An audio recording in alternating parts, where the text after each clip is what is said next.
One of the fundamental problems with life, belief, happiness, truthfulness, and authenticity is that they all exist because of the prowess, greatness, excellence of the mind, and they're all subjective qualities and products of the mind's creation. They're all mental qualities and significances because the mind has always had to overcome and confront struggle, suffering, trauma, loss, tragedy, misery into its life. And as it moved through the different stages of history and evolved itself, it gradually or naturally invented, created a whole lot of qualities and also basically demerits, advantages, disadvantages, or vices for its own survival, for defeating enemies, for conquering external boundaries, and for overcoming its own limitations, shortcomings, weaknesses, for realizing the shadow, coming to the identification and recognition of his own weaknesses and boundaries as well, and to achieve greater knowledge,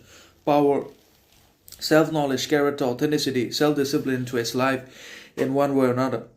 And when it comes to promise, then not making any promises to anyone is obviously in our favor. It's better than making any promises to anyone in the world, just as we should more and more try to believe in ourselves than we believe the others.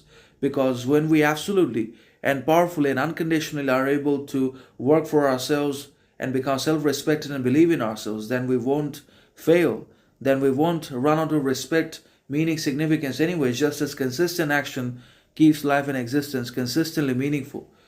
And in a similar vein, when we consistently believe in ourselves, when we believe ourselves more than we believe the others, which we obviously should do, because believing in the others is not always in our favor, particularly when the people are unconscious and when they're harboring and walking around with repressed content and unintegrated material anyways, when they won't reciprocate, they won't exchange our energy, they won't return the kind of energy, power, investment we invest them in or we provide them with. So it's always better to make promises to oneself than to make promises to the others which can be fulfilled because of their deficiencies, arrogance, or because of our own incapacities or unattainability of that sort of goal, ambition, or promise. It could be anything. So obviously, those who make more and more promises, large promises, are not able to keep any of them. But those who make little ones or lesser promises are able to keep most of them in one way or another. And those who don't make any promises are neither good nor evil.